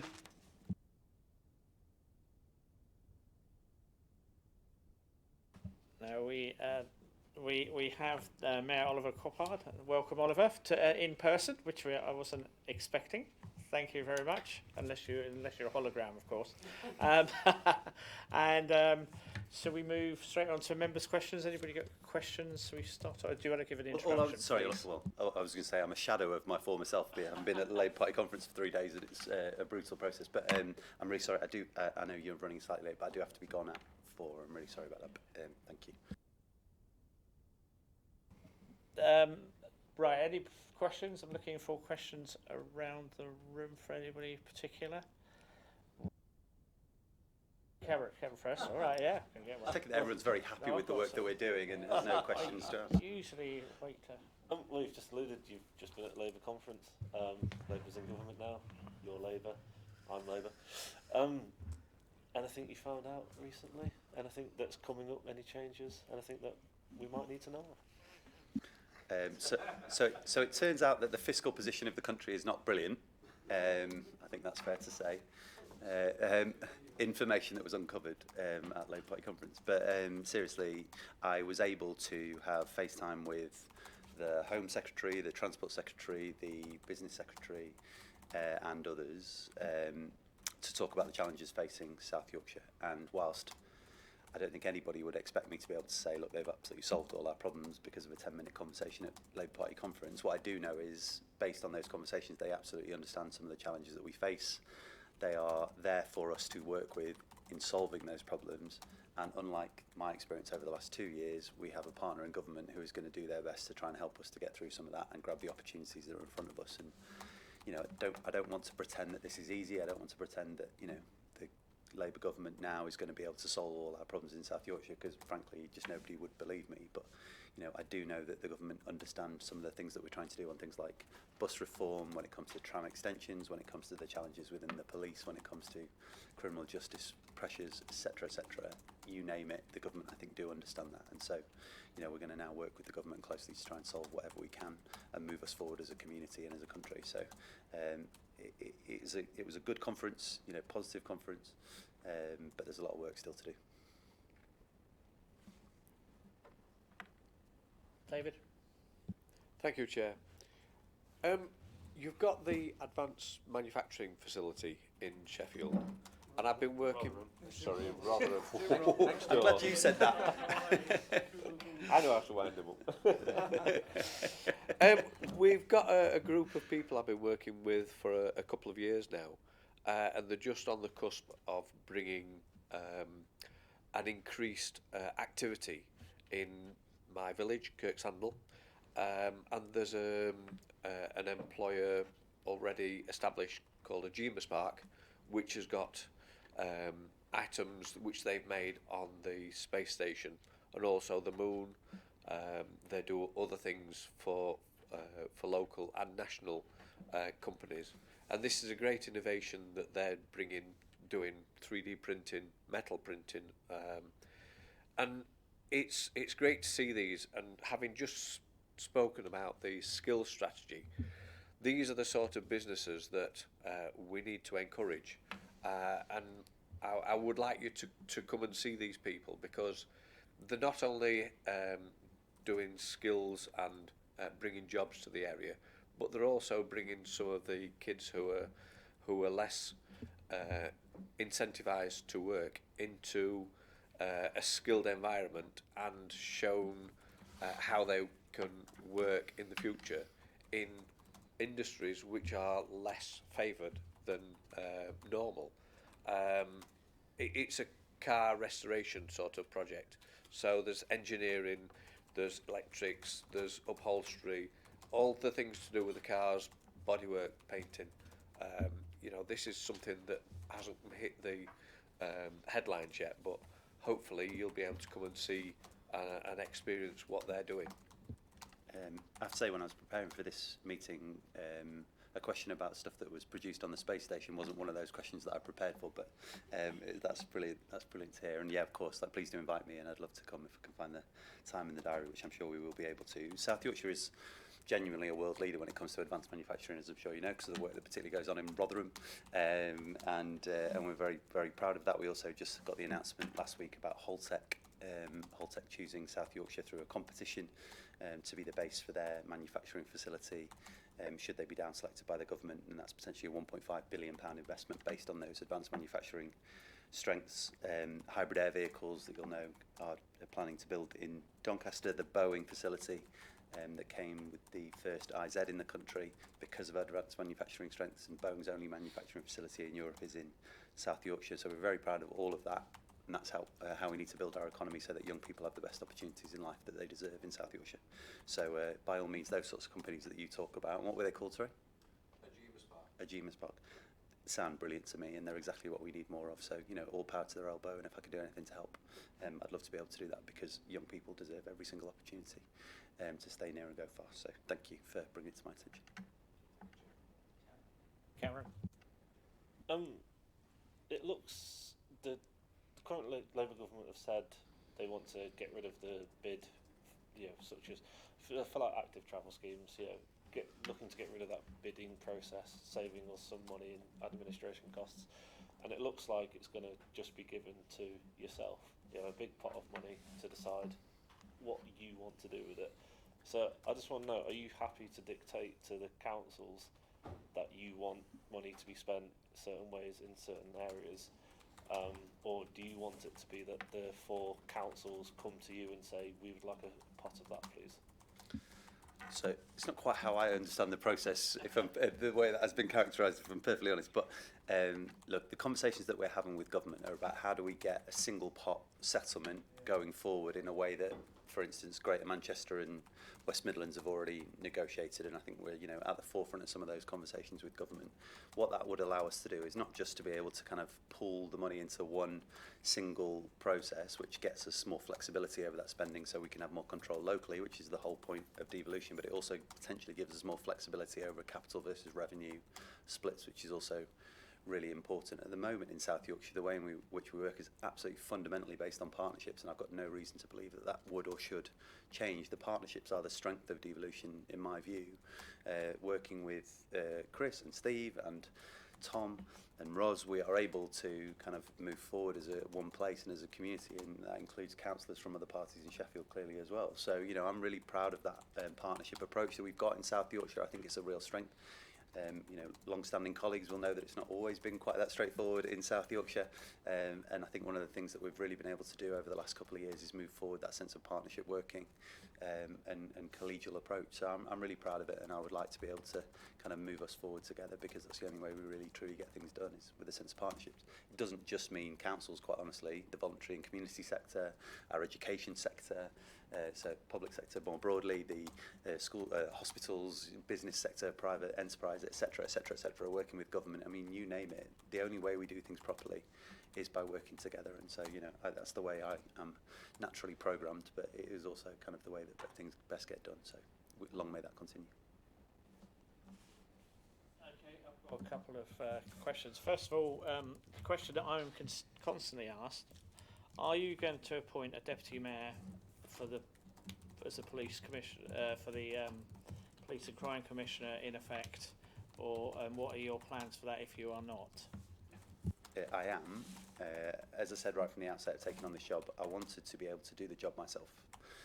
And that's because I think it's important that I understand the personalities, the processes, the policies that are in place, and be able to get under the skin of the role myself at the outset. And so I'm really pleased to have been able to get to know police colleagues and people in the former OPCC team, and be able to properly understand what's going on with the budgets and everything else. And that is the right approach. But over time, absolutely, we will bring in a deputy mayor for policing. We've already begun that process internally. So yeah, that process will now. You have a sort of timescale. Yeah, I think I mean, early-ish. I'm not asking you to pin you you. down to the 20th of January. I appreciate that. Thank you. I think early-ish next year. What I'm not going to do, as you would understand, I'm not going to rush that process in order to just get someone in for an arbitrary date. I don't think you would want me to do that. I don't think that is the right approach. We will go out and find the best person to take on that job, and there are a number of things that I need to take into account when making that decision. Ultimately, it's my appointment, and I can appoint the person that is the best fit. But there's a number of criteria I think everybody would expect me to take into account. So I want to bring that person in the right way with the right process, but I also want to do that relatively swiftly. So early-ish next year is probably the time frame I would put on that. That might go a bit further if, frankly, the right person doesn't come forward, but we will keep on kind of looking in that event and make sure that we do bring someone in to do that job. But for the time being, I think it's a really important thing for me to be focusing on the functions of the Police and Crime Commissioner in the way that I am, because it gives me that visibility and viability in the job, and I'm keen to carry on doing that for the foreseeable future. With your meetings that you've had, one of the people I think I didn't hear was Rachel Reeves. Now, what's your sense of whether I understand there's likely to be only a single year assessment this year in terms of local government, but in terms of pushing, is there likely what's your view? Do you think there's likely to be a multi-year stability settlement in future, and have you got any take on that? Sorry, that was just my oversight. I did talk to Rachel whilst I was at Late Party Conference. So yeah. And you know, Rachel has a good relationship with South Yorkshire, and I know she knows South Yorkshire, given, you know, how close she is just up the road. So yeah, I did talk to Rachel. Look, we didn't talk about that specific question, but my understanding is that the October budget will not give us a multi-year settlement, but I think the plan is to try and get to a multi-year settlement from the spending review next year. That's my understanding. I could be wrong, but that's, I believe, what they're trying to get to. As you can imagine, they're trying to deal with a number of different issues at the moment. So that may change, but that is my understanding of the process and how that will work. While I was at my party conference, I went to a very good fringe from Transport for the North. And just with the what are your priorities in terms of with the Transport for the North programme, in terms of what you want to see prioritise first in South Yorkshire, in terms of upgrading, of facilities, etc., network for South Yorkshire. What would you your top three? If you don't mind, I probably won't give a top three just because it implies that there are things that don't matter when, frankly, for the people that rely on those transport networks, they all matter, don't they? So I know you agree with that. So there's a number of important issues. And at the last Transport for the North meeting, I was actually pretty vocal about some of those challenges, so people can go back and spend their evenings watching those meetings if they want to, or I can just give a short précis. But we talked about, for instance, bus procurement in that meeting, because I think there's an argument to say, and I've been making this argument internally for a long time now with Labour mayors in particular, that actually we need to work together to procure electric buses going forward, because if we can work together to buy those buses, then it hopefully brings down the costs and also means that we are working with each other rather than against each other. So rather than the Mayor of the West Midlands, for instance, buying up all the bus capacity, actually we all get to be able to buy buses from a British manufacturer that are made ideally in Yorkshire. And we've got some brilliant manufacturers in Yorkshire. ADL are both based in South Yorkshire and in Scarborough, and we could potentially work with them, but we need a plan to work together. So for instance, I've talked about those sorts of things, as well as the more traditional schemes that you might be thinking about or referencing, such as connectivity with West Yorkshire, and that's one of the big challenges that we need to overcome. We've only got one fast train at the moment, we need two. Reconnecting back to Manchester Airport directly, and I raise that routinely at Transport for the North. They know absolutely that is a big priority for me.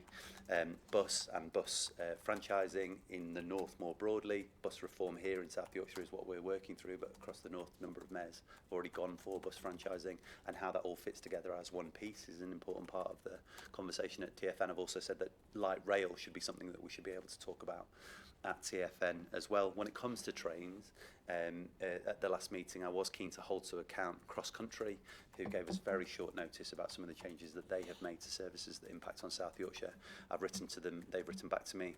They have guaranteed me that the 9th of November will be the end of those changes and they will return back to the normal timetable, and I got that commitment at the meeting.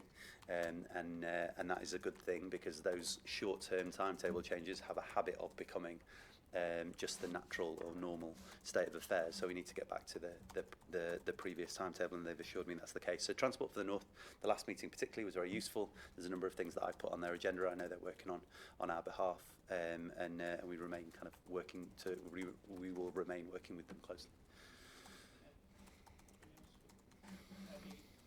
Any further questions? Because I didn't want to particularly hog the questions. If you. No, it's not a question. It's a comment, and I think that the invite to Downing Street for all mayors in first week were phenomenal in terms of a commitment to the process. Unfortunately, I know you contracted COVID. I photoshopped myself in. I don't know if you saw that in the photo. But yeah, it wasn't quite as good.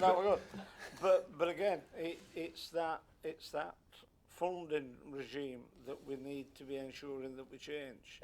Now, when we talk in terms of working together in leaders of South Yorkshire, have you got a system where the northern mayors meet, or all the mayors meet, in terms of the agenda for the evolution process? Yeah. Because we are all at different levels. We're looking to, or government are looking at Hull and East Riding, and so eventually we're going to have a full mayoral package for Yorkshire. Yeah. And I know they tried before, and politically it didn't fit their model in terms of the Yorkshire mayor, and that's why we stood alone. Yeah. And where is the development? I think leading the question after that is, where are the development where we can work collectively to ensure that we're getting funding to the communities that we need? Yeah, I mean, honestly, I could talk about that for hours, because it's such a big and important question. I think it's absolutely right. I've said for a long time now,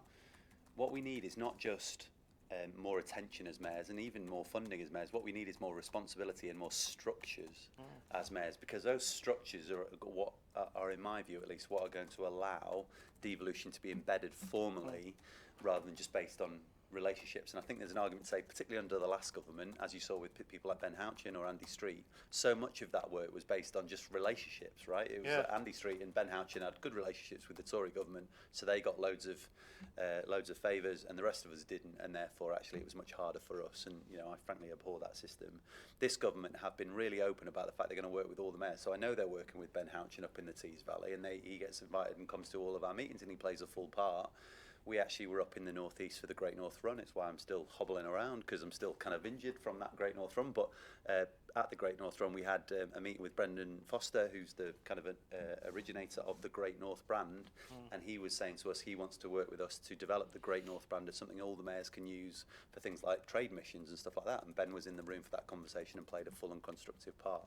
So we need more of those types of structures. I saw Angela as well at Labour Party conference. Angela Rayner, I saw the Deputy Prime Minister at Labour Party conference as well. Just going to talk about her on first name terms. But yeah, she's also keen, I know, to kind of work with us in that way to create those structures. The Prime Minister has already said we're going to have a Council of Nations and Regions. I believe the invite to that has already come out for us. So there are structures that are developing. I've now had more engagement, honestly, with this government and Secretaries of State and Ministers in the last 80 odd days than I had in the first 2 years of my time as mayor. So these things are deepening, they're developing. We're working through the processes and the ways in which we need to work, as much as we are talking about the things that we need to solve together. But it's a really important point, and we need to focus on that a lot. What are the structures and the systems and the processes that allow us to have these conversations really regularly and work together, both as northern mayors but as mayors more broadly, to push our agenda for devolution? But it is happening, but it's happening kind of in a slightly kind of like at a pace that I am kind of like taking part in, because it's kind of happening quickly, but we also need to make sure that we get this right.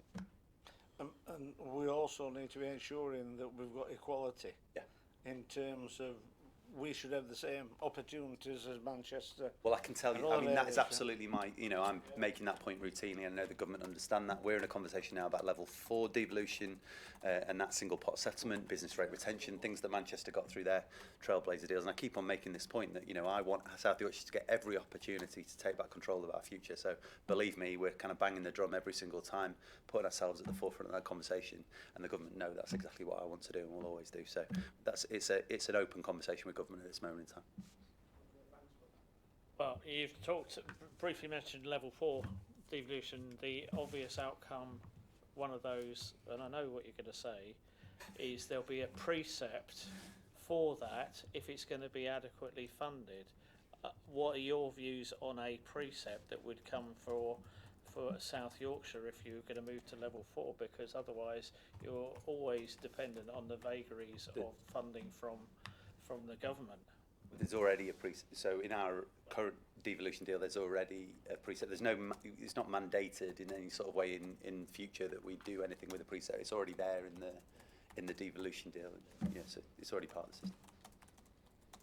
But would you see it actually, because I mean you're not levying a precept at the moment on top of the council, because obviously there's been lots of talk about what may happen with council tax and raising council tax, but one of the things but would you see that as something that you would need to have to get some stability? Because obviously there's lots of plans we've been hearing about integration, about bus franchising, integration of public transport, all that, and that all costs money. And at the moment you're at the vagaries of the settlements that you're being given without any necessarily amounts of money. Would you foresee that may happen in the future, or are you going to say no, that it's never going to happen, or are you open to it? I'm definitely not going to say it's never going to happen. So three points I would make. One, we already have that ability to leverage a precept, and it's for specific purposes. For instance, Section 31 and supporting councils essentially is what we can use that precept for, and up to this point clearly I've not levied a precept as the mayor. Secondly, now that we've taken on responsibility for the Office of Police and Crime Commissioner, those functions, we will have to levy a policing precept in South Yorkshire, as you would understand, in order to fund South Yorkshire Police going forward. So there will be a policing precept that will come from me. So in that sense, there will be absolutely kind of that process will take place. And actually that is a disadvantageous process for South Yorkshire because, as you understand, it is levied on property bands, and South Yorkshire has so many Band A properties. We always lose out in that process, and it's something I'm talking to the government about because I think it's actually pretty unfair on South Yorkshire that we have to kind of essentially go more and more to our communities to fund some of those services because we don't have the same level of wealth as a place like Surrey. It makes it harder for us than in places that already have an advantage, and I think we should try and do something about that if we are probably going to, although be it an outdated term, level up the country. So I would like to be able to have that conversation with government. And then thirdly, I think the principle that you articulate is the right one, which is ultimately, if we are going to properly take back control of our future, if devolution is going to be a real thing, then there has to be a real conversation about how it's not just money from government that they give us, either through a bidding process, I hope not, or just because they understand the challenges that we face, but it's actually because we are able to raise some of that money ourselves and have a conversation with government about what we can do and what they can do, and that has to come together. So I do think over time that has to be a bigger part of the conversation. As I say, I'm not going to rule anything out at this point because I think that's a very important conversation to have as a community and for people here. To understand that actually we have things we can do, we have control that we can take back, we have actual opportunities to fund some of those things that we think are important as a community, be it bus franchising, be it transport, be it anything really. We should think about how we can do that ourselves, because actually I know that there are things that people here deeply want to do, like I do, and actually we should think about how we can do that ourselves and get on with it. Thank you for that. If we got any further questions at the moment at all? Because we're in a bit of an interregnum waiting to the end of October with the budget. It's obviously, a lot of this is conjecture, what we would like to happen. The question hopefully in the future will be pressing you more on some of the plans that have been introduced once we know what the government's going to be coming out of their magic the circle in Downing Street, so to speak. So yeah, thank you for your time, Oliver. Thanks that you could make it in person today, and look forward to seeing you at future meetings. Thank you. Thanks, everyone. Thank you. Right, that concludes item 14, and I would say I'd recommend that we note for the purpose of the transcript that the meeting today was in court, and therefore all formal recommendations will be deferred to the next meeting of the committee.